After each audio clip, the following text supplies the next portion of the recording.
নমস্কাৰ আপোনালোক সকলোকে স্বাগতম জনাইছোঁ। বহুত দিনৰ মূৰত ভিডিঅ'টো বনাইছোঁ।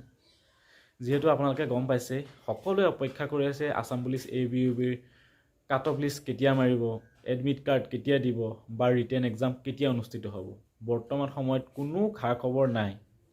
সকলোৱে অপেক্ষা কৰি আছে যে মেৰিট লিষ্ট আহিব, আমি এডমিট কাৰ্ড দিব, আমি পৰীক্ষাৰ কাৰণে প্ৰস্তুতি চলাই আছোঁ আৰু আমাৰ মনত উৎসাহ বাঢ়িব। সকলোৱে এনেদৰে অপেক্ষা কৰি আছে, কিন্তু এতিয়ালৈকে কোনো খা খবৰ নাই।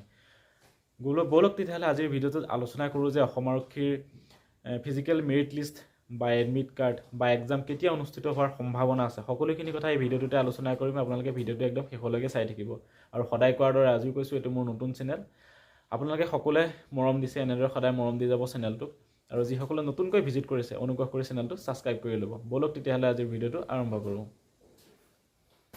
যিহেতু আমাৰ ফিজিকেল টেষ্ট ABUBৰ নৱেম্বৰ মাহতে শেষ হ'ল, নৱেম্বৰ মাহৰ পৰা এতিয়ালৈকে সকলোৱে যথেষ্ট আগ্ৰহেৰে ৰৈ আছে যে আমি ফিজিকেল মেৰিট লিষ্টখন পাম। আমি আগ্ৰহেৰে ৰৈ আছোঁ। সকলোৱে এনেদৰে আছে যে আমাৰ ৰিটেন টেষ্ট কেতিয়া হ'ব বা আমাৰ এডমিট কাৰ্ড কেতিয়া আহিব। সকলোৱে এনেদৰে মনত আশাটো লৈ পেলাই তেওঁলোকে প্ৰস্তুতি চলাই আছে, কিন্তু এতিয়ালৈকে একো খা খবৰ নাই।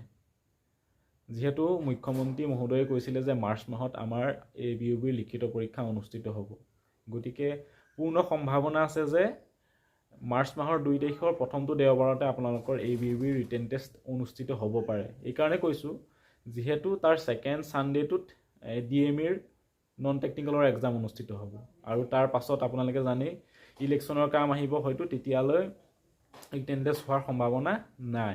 গতিকে পূৰ্ণ সম্ভাৱনা আছে যে 2 তাৰিখে অনুষ্ঠিত হ'ব।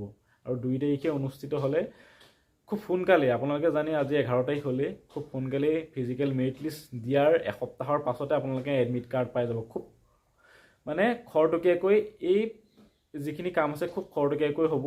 আপোনালোকৰ কাম মাত্ৰ এটাই, আপোনালোকে ভালদৰে এতিয়া পঢ়া শুনা কৰি থাকক। আপোনালোকে একদম সময় নাপাব, আপোনালোকৰ ফিজিকেল মেৰিট লিষ্ট দি দিব, তাৰ লগালগ আপোনালোকক এডমিট কাৰ্ড দি দিব। গতিকে আপোনালোকৰ হাতত সময় যথেষ্ট কম। যিহেতু আপোনালোকৰ ফিজিকেল টেষ্ট হৈয়ে গ'ল, আপোনালোকৰ ৰিটেন টেষ্ট এদিন নহয় এদিন নিশ্চয় হ'বই। আপোনালোকে সেইটো চিন্তা নকৰিব। আপোনালোকে মাত্ৰ এতিয়া ভালদৰে পঢ়ি থাকক। আপোনালোকক মই এইটোৱে কৈছোঁ, আপোনালোকে সময় একদম নাপাব। এডমিট কাৰ্ড দি দিব, মেৰিট লিষ্ট মাৰি দিব, তাৰ লগে আপোনালোকে এডমিট কাৰ্ড ডাউনলোড কৰিব পাৰিব।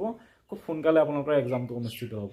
যদিহে 2 তাৰিখে নহয়, তেতিয়া একেবাৰে হয়তো ইলেকশ্যনৰ মাজতে হোৱাৰ সম্ভাৱনাটো আছে। গতিকে এইটোৱে হ'ব, মোৰ মতেতো 2 তাৰিখে হোৱাৰ সম্ভাৱনা আছে। আৰু ফিজিকেল মেৰিট লিষ্টখন এই 20 তাৰিখৰ ভিতৰতে আপোনালোকে হয়তো মেৰিট লিষ্টখন পাই যাব আৰু 20 তাৰিখৰ পাছত আপোনালোকে এডমিট কাৰ্ডখন ডাউনলোড কৰিব পাৰিব।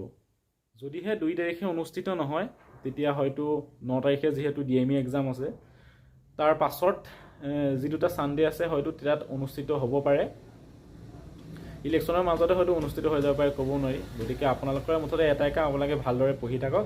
আপোনালোকৰ মাৰ্চ মাহত ৰিটেন টেষ্ট হোৱাটো চিয়'ৰ। গতিকে এটাই কাম কৰক, আপোনালোকে ভালদৰে পঢ়ি থাকক। এইটোৱে আছিলে আজিৰ ভিডিঅ'টোত। গতিকে আপোনালোকে ভিডিঅ'টোত যদি আপোনাৰ অলপ হ'লেও সহায় হৈছে বুলি ভাবিছে, ভিডিঅ'টো লাইক কৰি দিব আৰু চেনেলটো ছাবস্ক্ৰাইব কৰি দিব। ধন্যবাদ।